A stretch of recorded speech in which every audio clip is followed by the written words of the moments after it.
Welcome to the Circle of Veritas, a Candela Obscura real play podcast by the Creative Play and Podcast Network. In the gaslit streets of New Fair, darkness stirs and ancient horrors awaken. Join our circle of investigators as they confront the supernatural, uncover secrets, and fight to protect the fragile veil of reality. Stay vigilant. Shadows watch. Hi, this is Kelly, aka Trixie from Ragnarok and Roll, a Scion to Ragnarok story, and Tilda Wimblewick from D&D Journey of the 5th Edition. First off, I would just like to say thank you to everyone for listening to our varied adventures, as well as for rating us on iTunes and rpgpodcast.com. If you haven't rated us yet, we would greatly appreciate it if you could. And if you're looking for more ways to support our efforts, we are now on Patreon, a great site where you can help us continue making more podcasts, as well as some special surprises for our patrons. If you can, please look us up at www.patreon.com/cppn. Every little bit helps. And again, thank you for listening. Hey guys, Jim here. And Kelly. Welcome back to the Creative Play and Podcast Network. Today we are doing a quick overview of Candela Obscura's newest sourcebook, Horrors of the Fairelands, a supplement for Candela Obscura from Darrington Press that expands on the core game with some ready-made materials including supernatural threats, adversaries, and investigative assignments within the Fairlands. So what if your last investigation didn't end? What if the thing you sealed away in the cellar wasn't the only thing down there? Welcome back, everybody. Tonight, we're stepping back into the fog-soaked streets of the Fairlands, back into gaslight, whispers, and the creeping stain of bleed. Because we're talking about Horrors of the Fairlands, the new expansion for Candela Obscura published by Darrington Press, which can be found over at DrivethruRPG. I'll include the link in the Googly Goop notes. And this isn't just more monsters. This is more consequences, more distortion, more things that should not exist. So the real question tonight is this book essential to your running of Candela Obscura? Or is it just more nightmare fuel to drip at your game table? Does it deepen the horror, or just repeat what we've already had in the core book? Well, and more importantly, does it actually make running easier? Because horror is hard to pace, it's hard to escalate, and it's very easy to accidentally turn into roll the dice and punch the ghost. Exactly. So one thing we're going to be breaking down tonight is what exactly is in the book, who is the book for, whether it adds any real mechanical value to your game, and whether we would run it in our own table, which I'll give you a little teaser. Yes, we are running it in our own table. Yes, we are. So this is a no hype, no hate, just an honest review of having a little round table here. So Yeah, so dim the lights, lock the doors, and don't trust the quiet. because the Fairlands are not done with you yet, let's get into it. Let's get into it. Okay, so what is this book really? Horrors of the Fairlands is not a player expansion. It doesn't give any extra, playbooks or anything like that. It No new doesn't. classes. It doesn't add any new rule overhauls, and it doesn't give any new class or role expansions. But what it is it has a great number of cases, so your GM can see what the cases look like from different points of view. There's about 8 different investigation cases. I will totally tease that the very first one in that book is the one we are actually going to be starting shortly. Mhm. And it gives you an expanded list of adversaries and how they flesh out, which is nice, as well as some cool artwork. Yeah. A horror toolkit basically is what this is. It's got a collection of pre-built assignments, a bestiary of occult threats, and Hmm. additional guidance for the Lightkeepers, i.e., the GMs.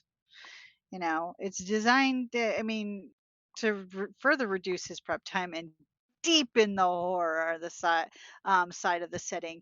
And to that point, yes, it has deepened the horror. My character is freaking scared shitless. I mean, and just to give you an example, like the first 160 some odd pages are just the 8 different cases that they give you, with different creeps and creatures in each one, as well as they actually have a few quick little maps.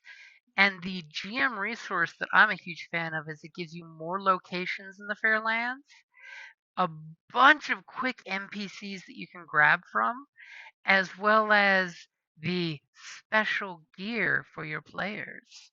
Like they actually have a healing elixir now. Oh, that's nice. Dr. Bo You gotta get me Crayford's some of invented those. this blue liquid that can reverse the effects of some kind of bleed, including the corroding Karn's touch. It could be used to reverse the effects of bleed in one of your own stories, as well as some more artifacts. Yeah, All gotta of get the me some of that. all of the creepiness. So one thing as a GM, if your GM doesn't have a copy of this, hook your GM up. It's a great deal on DrivethruRPG for the PDF. There's no physical copies yet, but with DrivethruRPG, they can always pop out a physical copy. Who knows when? Or they could just be waiting for another Kickstarter to make a physical copy. Yeah, show the GM some love out there, folks. They Hmm. work hard. And one thing I love is they in this book they definitely flesh out some more bleed touched creatures as well as some human victims. And environmental horror is a nice thing that they've added extra. So you have settings to drop in the plug and play style. Yeah. And I'm still creeped out by some stuff. I mean, I was still a fan of when you made that conversation with the Ifrit and you caught fire and you kind of, bad time to not roll well. No, no, yeah, and then it demanding that, I kill somebody. Yeah, no, I can't do that. My character can't do that. Oh and God. Why? No, no, no. Thank you, Lou, for stepping up and being my blade. Had to be done. I just couldn't do it. Yep. And one thing as a tool set, the book is good because it gives you more options on bleed distortions, corrupting humans with bleed or brain or with body, as well as the occult constructs, which is a nice thing, and the aspects of using environmental and psychological horror. As well as they do touch again on the safety tools just in case, because sometimes you need those at your table. Well, speaking as the player who just experienced some of that expansion or this in this new supplement, they've really provided like if you're struggling to get more horror into your Candela Obscura or that type of thing, this succeeded. This Hmm. succeeded a lot. I mean, uh it my character, I know I'm speaking as my character because of course my character now has communed with some very bad shit, and she's scared. I mean, she's very scared. I mean, the horror for her has been ramped up, I mean, by multitudes. And normally my character's super bright and bubbly, and she's a sweet mom type character, and she always brings baked goods of different sorts. She always tries to vary it. She's Yeah, she's scared. She's very, very scared right now. So I think that this supplement. I mean, not that I mean, we had the creepy stuff prior, but this is like an extra level of creepy. I mean, and the writing alone is good in these. I mean, I've actually gotten through to go through and read the first 5 caseloads, and I'm just like, the writing in this was great. It is good reading, as well as how they take some of the creatures and change the structure of a normal investigative scene. They basically give you originally in the base book for Candela, they give you the here are the 5 story beats of an investigation. In Horrors of the Fairelands, they kind of change it up and they show you how you can change the story beats to change the investigations. Well, um, also the fact that like when we had accomplished certain goals, so I was able to see certain things. The images, the basically the artwork that you provided for them really added to the horror factor, and like in that creepy occulty way. um so it's like the that really like kind of immersed you more. Mm-hmm. So once we got into a certain point of the storytelling, and they go, "Oh, well, then here, you can look at this." And I'm like, "Oh my god." It's like this creep factor just like really it inspired it. I mean, and it's basically just like this journaling kind of style of artwork. Mm-hmm. Um but it was so evocative, that I mean, just that alone really helped pull in a sense of the horror. Oh yeah, Y- I mean, and Yeah. and we can totally name drop here that we're doing the Style of Vengeance, which is a investigation that has content warning of blood, body horror, and drowning, which I give them props. Each case does have content warnings in case you need to warn your players, so they do have good safety tools there. But yeah, in the pages, I literally printed the PDF and cut out the notes. And then they Yeah. have that classic journal style sketches with notes. And I cut those Yes. out and hand to the players to look at. Yeah, and it was like, and it really, it kind of like, oh, sends a chill down your spine, like it's like, oh my goodness, and then to see the note, it was impactful. Hmm. And then when a certain someone communed with the virulence, Mm, I got to show you the picture of it because, my words of a flower with teeth just don't hold don't up to quite the cover. picture of the virulence, which is this, classic, Little Shop of Horrors looking Oh no, plant Audrey monster. wishes she was that terrifying. Yeah, this is like the nightmare orchid version of her. Yeah, this is not comedic horror. This is yeah, but whew, yeah, my character's scared. Hmm. And that's just the first of the cases in this book, which gives plenty of different styles. Like the next case, Bright Nights, is a very circus-y kind of story, which you can only Ah, imagine in Candela how horrifying that could be. oh yeah, but that actually sounds cool. Especially as some of the PDF has actual tickets for the circus, Yeah, like the dark and then circus noir kind of to embrace you creepy. classic Call of Cthulhu's, the third case is the Express Train to Hell. Oh, lovely. Yeah, see, they just get creepier and creepier. So you have that Orient Express Cthulhu feel. But I think we will definitely Don't have give to away do all of them, because I know. uh, We'll, we'll have to someday do an in-depth page flip through, but this is just a quick, this is why you should pick up the game. If you are a Arkham Horror, Edge Studios, game, or Call of Cthulhu fan, this book would be good for just reading material alone for a game, which is nice. mm, that's a good point. Because they have Because I great mean, pacing and tension. And most of this is narrative first rather than any game mechanics, which is nice. but yeah, I mean, you could for other horror games, you could totally pull in concepts and creatures from this Hmm. uh, world and imagery. Yeah, and you could even just take bits and pieces of the investigation as well if you wanted to make, a little plug and play use of encounters. It totally works that way that you could just take the escalation or the hook and then, play with your players' expectations. Mm. Yeah, yeah. Hey, that's what you're doing to us. No.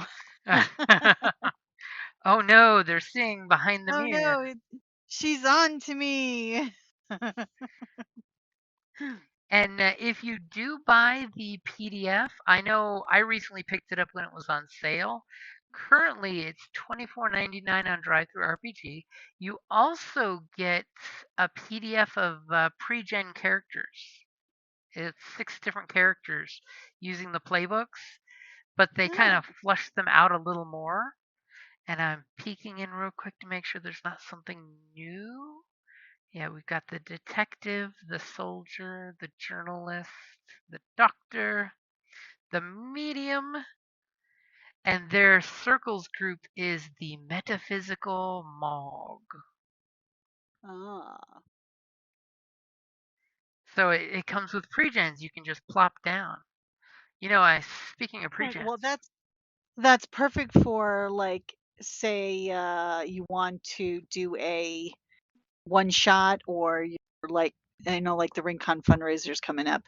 I Uh was just gonna throw that out there for the one shot. It's like, it'd be like perfect. You have pre-gens. You can just do the one shot for the game. mhm. You can literally get a pickup group and play it out, or you could even do a this is the group of investigators. You murder them horribly at the end, and then the group makes their characters that are following up on the case. I'm always a fan of that style of gameplay. That way It's your kind of, that way your it's kind of players cool. can play it like they stole it and then make their characters for reals, so they know the game mechanics. Which, For as we've said reals. before, Candela Obscura has got very light game mechanics, which is nice. But everybody's got something cool they can do. Yes. Given the different characters. Hmm. So if you are a GM out there looking to run some Candela Obscura and you want zero prep, this book, Horrors of the Fairelands, is perfect for you because literally you can just take the 10-page case, print that up, and go to your game table, and you have a full fleshed out adventure right there. You can Mm-hmm. take the last 20 pages of the book, and it's got all kinds of different character things that you can use, from a huge list of NPCs to different relics, different magical items, different cool things to throw at your players just to keep things mixed up and kind of supernaturally, magically muggled. And for those who've played the Candela Obscura, this really kind of expands the horror palette for you. Hmm. I And, gotta say. exactly. And it will give you different GM's points of view, different looks at how you can do a horror design in a story, and it does have replayability, which is nice because you can always play with different groups. No two groups will run a case the exact same way. I can guarantee that. No, that Absolutely. yeah, because it's since it's narrative, it's a narrative type of system, that it will vary based on who's telling the story. Mm-hmm. Because it's not necessarily the GM telling the story, it's the group that's telling a shared story. Exactly. And if you like Candela Obscura, this is definitely a book that will help with your gaming group. Just gonna throw Huh. it out there. It's mostly a GM, not a player book, but if you're a player, you can always hook your GM with the book, and your GM will love you for it. Yeah, well, I have to say, I mean, it has really given more the horror. It's escalated the horror vibe. Like we've been starting out, and it's getting more and more. Just wait till you get further in the investigation this weekend. Wah. Insert maniacal laughter here. And of course, I will totally throw out the little call to action there saying, should we run one of these investigation assignments as a one shot stream on Patreon or on Discord? Just going to throw that out there. If you're interested, shoot us an email and let us know, or pop on over to our Discord and say, yes, I want to get it on a game. And we will make it happen. Yep. Anything you want to wrap up with there, Kelly? Let's see. Well, I mean, we'll see how I do on the next session because my character is not, it's like, oh no. I mean, my character is really nervous and scared right now. I mean, I know it's just like if if you were to talk to Tourmaline, she'd be like terrified. She is literally terrified. There is a vengeful plant creature that knows your name. Yeah, oh my god, it's just not gonna be pleasant for that. Ah, like oh my god, it knows who I am. It's already done a blood debt like on a family already. I've got a big family. I mean, on the plus Yeah, side, you it's guys just hard. have a cool book about alchemy and stuff. Yeah, no, that thing's gonna get friggin' burned. I'm gonna like friggin' burn that sucker. Like, oh, that's right. Our lightkeeper's not there to stop me. I mean, why would your lightkeeper stop you? Sometimes burning the book is the proper call. Says Oh no, every he Call of doesn't Cthulhu player ever. listen. Always burn the books. And never turn your back on the NPCs. True, true that. So if you guys are interested, please check out Horrors of the Fairelands. If you are interested in picking up, please click our affiliate link because it does help the podcast, and it makes Yeah. us, be able to buy more books like this so we can, play these cool, awesome games and do some weird things. Sorry, I'm focusing on the NPCs, the pre-gens here. They're kind of messed up. Just gonna say. Well, it's a kind of, it's a horror game, so Mm-hmm. color me surprised. Color me surprised that the NPCs are dark, messed up, Like the doctor. misused. Billy Warren, he, him, rough around the edges. A cryptic note about your father is your catalyst item. And the question you want to answer during the campaign is, where is your father? And on his equipment gear, he has a note that says, inside this leather roll up is mostly real medical equipment, but some of it looks more at home in a butcher shop. It also contains a Uh, few medical vials. yeah, that this is this is about what I expected. Yep. Oh, see, here's one, the soldier character, Duncan Jones. A charm with the image of the mother. which your brother gave you when you went to war. If bleed is nearby and the pendant is hanging unhinged, it spins uncontrollably. Ah, it's a bleed detector. Yeah. And for like the detective, he has a special item. His handgun is special in that it is a 6-shooter revolver handed down through many generations. For any Mativa seeking to enforce justice, it looks mundane from afar, but up close, it has ornate etchings that are visible.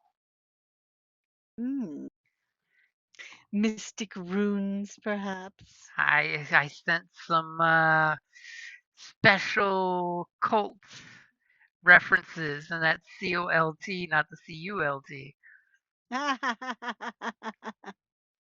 It's a cultish cult. Little Winona Judd reference there. Okay, so I'm thinking that's a good place to wrap it up there until we game on Sunday. Mwah. And then we find out if the plant smells you or do you smell the plant. I don't want to smell it. It's evil. I mean, Evil. at some point we're going to say, Tourmaline, just look at the flowers. Just look at the flowers. No. Oh, Walking Dead reference. Thank you. No. Alrighty, Flowers. guys. With that, I think it's a good time to wrap it up there. Bye. Have a good night. You've been listening to the Circle of Veritas, a Candela Obscura real play podcast by the Creative Play and Podcast Network. For more mysteries and adventures, follow us wherever you listen to podcasts and Patreon. Even in darkness, truth casts a light.